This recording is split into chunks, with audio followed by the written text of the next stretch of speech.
All right, good evening. I'm sorry, afternoon, 1:20 p.m. Eastern Time. Um, I'm gonna briefly go over my summary of what I think is gonna happen this winter.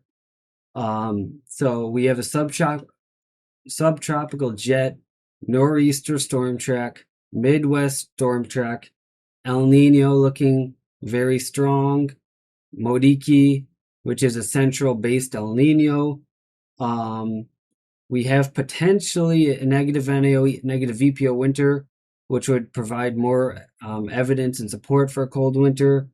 We have the majority of models predicting a cold winter. I'd say at least 70% of the major models are predicting a cold winter. Um, and we, again, subtropical jet. And what else is there? That's kind of all I got right now.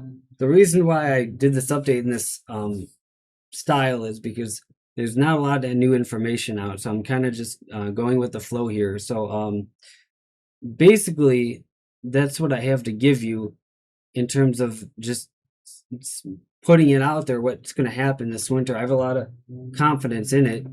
I received a comment yesterday. I'm not going to mention names, but I'm not offended at all. I actually find it kind of curiously sparked my curiosity. Some people aren't into these type of long range forecasts anymore because you can easily look out your window and see the weather. I totally understand where that person's viewpoint and opinion is coming from. Um, but it's an art, it's a science. So those who like it for that manner get it. What I'm saying about this. But as far as accuracy, the whole point behind that is you have to have your why behind your what. And that's what I want to hone in on as I close this video is I do give you the why behind the what on these forecasts.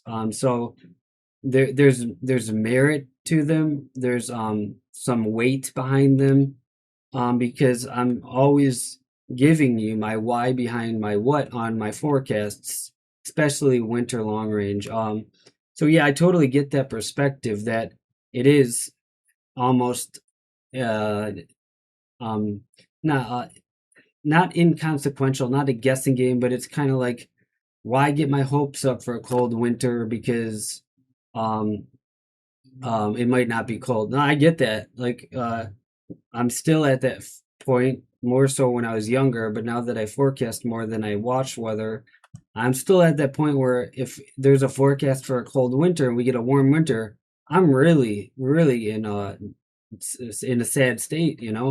Um, the first, just to go on a talk on this a little bit, the first time that ever happened to me was when the first year I got into weather was it was actually in between the winter of 2010 and 11, which was very cold and snowy for much of the USA. And then I got into it that winter.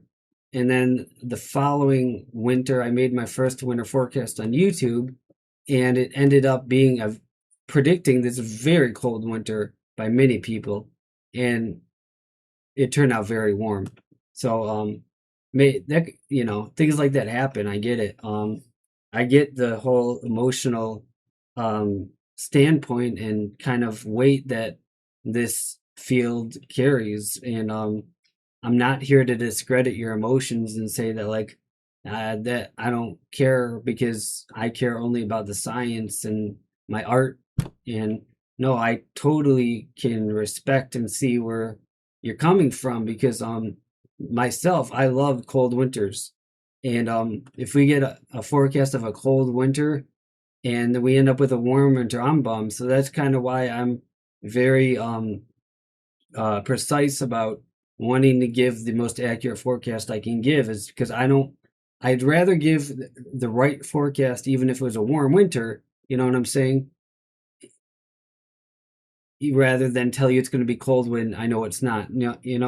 I wasn't always like this because I would hype up a lot of things in the past, maybe 6, 5, 7 years ago, because I was biased towards receiving a cold winter, and I wanted other people to believe that we were having cold winter just to share that joy with me. But Now, you can be assured that on this channel, I'm not going to sugarcoat it, and I'm going to give you the most accurate um, description based off of the research I do daily on the winter and on long range forecasting. That it's going to come off as accurate as I can, and it's going to have a why behind it.